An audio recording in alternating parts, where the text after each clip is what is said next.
moment your eyes open, your mind, still soft from the language of dreams, starts to remember who you are. It recalls your name, your responsibilities, your fears, your hopes. But in this fragile moment between sleep and wakefulness lies an opportunity to decide who you will become today. What you tell yourself each morning matters more than you realize. Your first thoughts set the tone for everything that follows. They are like the conductor's baton at the start of a symphony, gentle, intentional, and powerful. Let us explore 5 transformative beliefs, 5 truths that when spoken aloud or held quietly within, can shape your day and ultimately shape your destiny. I am not what happened to me, I am what I choose to become. These words carry within them a truth as ancient as the soul itself, that while we cannot always choose the events that touch our lives, we can choose how we respond, how we interpret, and how we integrate them into the larger fabric of our being. The past, no matter how heavy or harrowing, is not the sum total of who we are. It is the soil in which the seed of who we can become is planted. There are moments in life that scar us. Some are visible: loss, betrayal, failure. Others are invisible: shame, fear, abandonment. These experiences wrap themselves around our identity until we begin to believe they are us. But this is illusion. They are not who we are. They are chapters, not the whole book. They are weather, not the sky. They are echoes, not the voice itself. To believe that you are only what has happened to you is to become a prisoner of history. It is to mistake the storm for the ship. Yes, what has happened may have shaped you, may have left you bruised or burning, but it does not have the authority to name you, unless you hand it the pen. True freedom begins the moment you reclaim authorship. When you say with clarity and conviction, "I choose what I become," you pull yourself out of the shadows of reaction and into the light of intention. The pain you carry becomes fuel. The wounds become wisdom. The shame becomes a doorway into courage.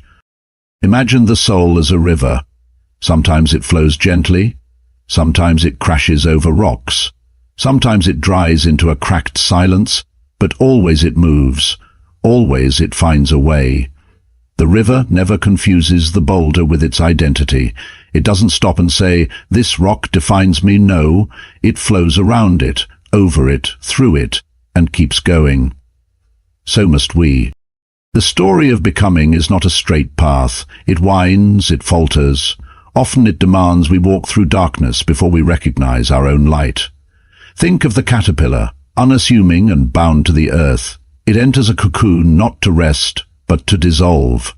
In that silent, hidden place, everything it was falls apart. And then, slowly, miraculously, it begins again. Reformed, reborn. This is the invitation of suffering, not to destroy us, but to break down the old self so that the new one can emerge. You are not broken by what has happened. You are being reshaped. Consider the life of Nelson Mandela. For 27 years he was locked away, his body confined by walls and bars, but his spirit, his vision, that could not be caged. He did not emerge bitter or defeated, he emerged transformed, because during that long silence he chose to become something more than what had been done to him. He chose vision over vengeance, purpose over pain, and the world was changed because of that choice. But you need not be a global icon to live this truth. A young woman who survived years of abuse chooses to become a counselor and helps others navigate their pain. A man who lost everything in a failed business chooses to mentor young entrepreneurs so they don't repeat his mistakes. A teenager who was bullied for years chooses to speak out about mental health in schools. These are not small victories, they are revolutions of the soul. Each morning, we are offered a sacred decision. Do I relive what happened to me, or do I step toward what I am becoming? This is not denial. It is not pretending the past did not happen.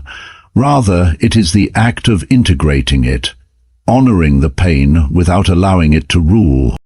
Let the scars remind you not of how you fell, but of how you rose. Let your history become a compass, not a chain. And most of all, remember, you are not here merely to survive what has happened. You are here to transmute it, to rise, to create, to choose again and again until your becoming outshines your beginning. You are not what happened to you. You are what you choose moment by moment to become. Each morning arrives like a silent offering, unwritten, untouched, and sacred. No matter the burdens of yesterday, no matter how fractured or frenzied your past may feel, today stands apart. It comes without expectation, without judgment. It is not interested in who you were. It is a quiet invitation to become again. Imagine the day as a canvas stretched wide across the sky of your life. It does not arrive painted. It waits, empty, open. Its silence is not emptiness but possibility. And into this space you bring the colors of your consciousness, your thoughts, your words, your choices. The canvas does not demand perfection. It only asks that you dare to begin. There is great danger in believing that we are simply actors upon a stage already set by the world.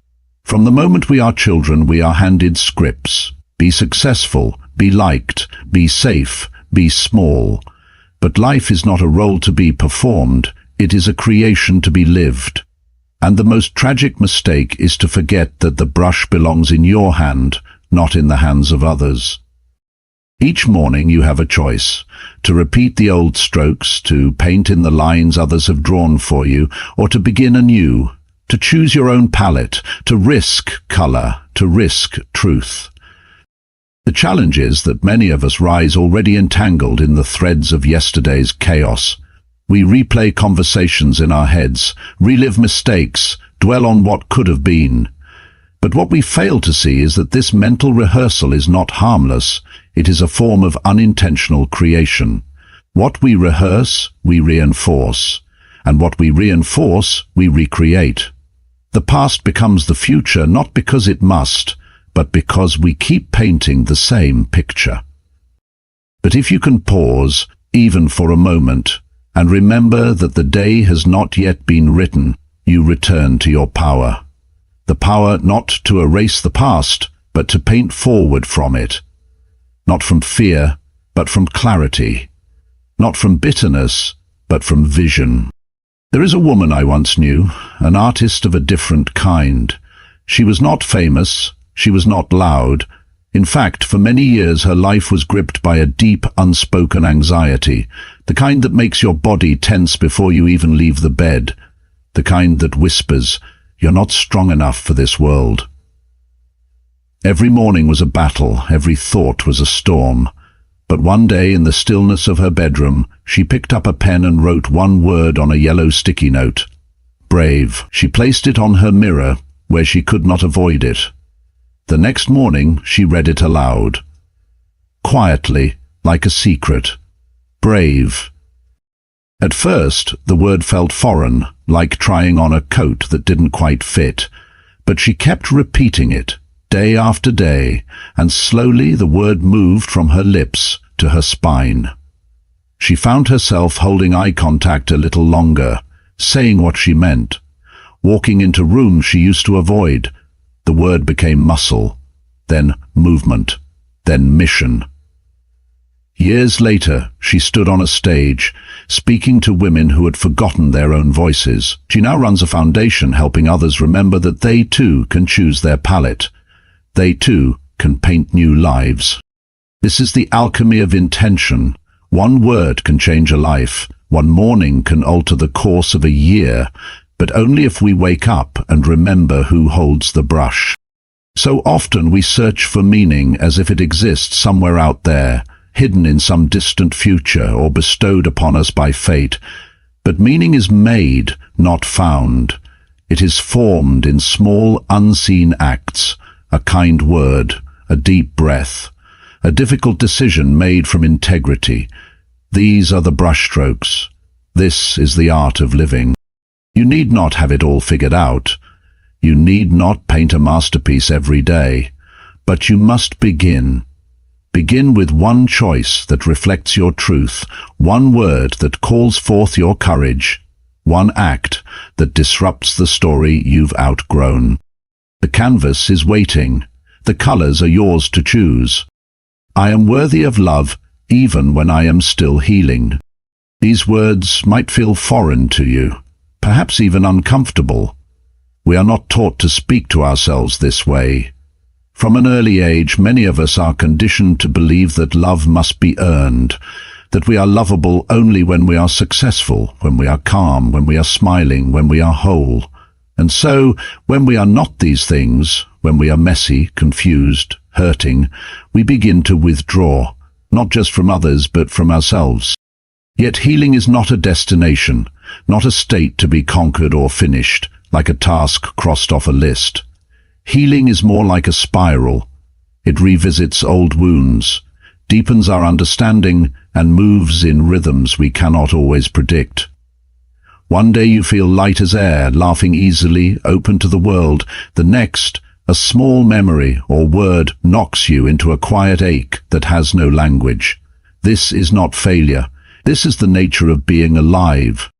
And still, you are worthy of love. It is perhaps the most radical act of self-awareness to believe that you are lovable not despite your wounds, but with them, not as a future version of yourself, more polished, more disciplined, more accomplished, but as you are now, in the soft and trembling moments when you feel the least deserving. Love, true love, is not a reward for perfection. It is a recognition of humanity. And your humanity is not diminished by your scars. It is revealed through them. Consider for a moment how you respond to a loved one in pain. When a child cries from a scraped knee, do you tell them to come back only once they've stopped crying? No. You bend down, you hold them, you whisper, "It's okay, I've got you." You do not withdraw love because they are hurting. In fact, you offer it because they are hurting. So why then do you deny this tenderness to yourself? The inner critic often speaks louder than compassion. It tells us we must be stronger, quieter, more together. But this voice, though loud, is not the voice of truth. It is the echo of past expectations, unhealed shame, and misinformed beliefs. It says you are broken. But what if you are not broken? What if you are breaking open? There is beauty in being in process, in not having all the answers, in continuing to show up, even with trembling hands. The most powerful souls are not the ones who have never suffered. They are the ones who have stood inside their suffering and chosen not to close. They are the ones who said, "Even here, even now, I am still worthy of love." You do not have to earn love by hiding your pain. You do not have to wait until your voice stops shaking to speak. You do not have to wait until your heart feels whole to let someone in. Love, real love, is not interested in your resume of emotional victories. It is interested in your presence, your honesty, your willingness to be seen, even in the shadows. In fact, psychological research shows that self-compassion, the ability to be gentle with ourselves in our suffering, leads not only to faster emotional recovery, but to a deeper sense of connection with others. We are wired to respond to kindness, especially our own. The more we accept ourselves in the healing process, the more open we become to the love and support of those around us. And this isn't only a personal truth, it is a collective one. When we allow ourselves to be loved in our healing, we give others permission to do the same. We shift the culture from one of performance to one of presence. We say, "You don't need to be perfect to belong here. You just need to be honest." A man once told a story of his recovery from addiction. He said he always believed he would be loved after he got clean, after he was better, fixed. But the truth was, it was only when he admitted how broken he felt, how much he wanted help, that people began to reach out, not to fix him, but to walk with him. He said, "I spent years trying to become someone worthy of love, but it turns out I just needed to stop hiding." Healing does not make you worthy. It reveals the worth that was always there, and your ability to love yourself through the healing. To see your strength not in your stoicism, but in your softness. That is the doorway to transformation. So say it even if your voice trembles. I am worthy of love even as I heal. And especially as I heal. Your mind is not merely an organ. It is a living field, a fertile ground where thoughts take root and become realities. What you allow to grow there, consciously or unconsciously, shapes the landscape of your life. The thoughts you entertain are not passive ideas, they are seeds. And like any seed, they contain within them the blueprint of what they will one day become. A single persistent thought, whether empowering or destructive, has the power to expand, to branch, to take root in the deepest layers of your being and eventually bloom into your words, your choices, and the very direction of your existence. It is easy to overlook the weight of a single thought. I'm not good enough, you might tell yourself, thinking it harmless, just a passing feeling. But say it enough times, and it no longer remains a fleeting idea. It becomes a belief. And that belief begins to color everything you see. You begin to interpret challenges not as opportunities, but as threats. Compliments become suspect, relationships become fragile, even your own successes become accidents in your eyes, not accomplishments. Doubt becomes the default setting, and life begins to shrink to fit your self-image.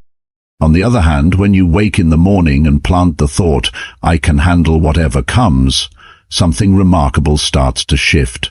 This thought, too, begins small, barely more than a whisper, but with repetition, with care, with truth behind it, it grows. It reaches into your nervous system, calms your breath, straightens your spine. It becomes the steady rhythm beneath moments of chaos. From that one thought grows resilience, confidence, and clarity.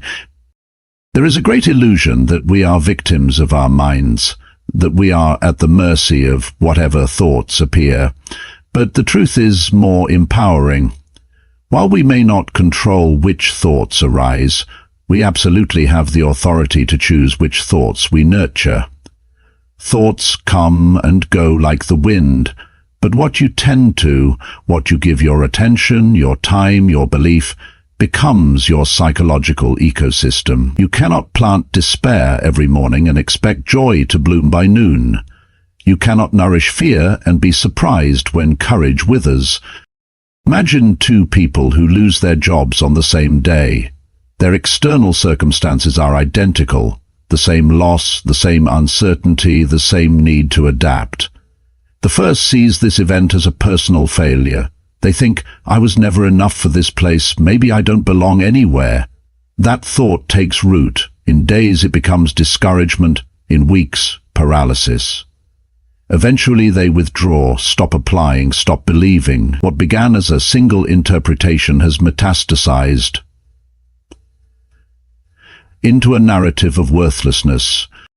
The second person experiences the same shock, but their inner dialogue says, this is painful, yes, but maybe it's an opening. Maybe this is a redirection, not a rejection. That thought too begins quietly, but it encourages action. They take a few days to grieve, then begin exploring, talking to people, rediscovering skills they'd buried. Within months, they are not only employed, but in a role that feels more aligned. The difference wasn't the event, it was the thought they chose to plant in response to it. This is not to suggest that changing your thoughts is easy, or that pain can be bypassed by forced positivity. The garden of the mind is not maintained with denial, but with awareness. There will be weeds, there will be storms, but what matters most is your commitment to keep tending, to keep choosing what you plant, especially when life is most uncertain. You must become a conscious gardener of your own consciousness. Listen to the quiet commentary of your inner world. Interrogate it. Ask, is this thought feeding me or draining me? Is it lifting me toward life or folding me into fear?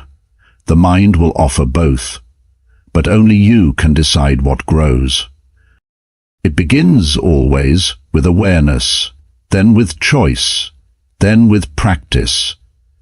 Over time, the mind becomes a place of shelter, not struggle, a source of nourishment, not torment. And from that soil,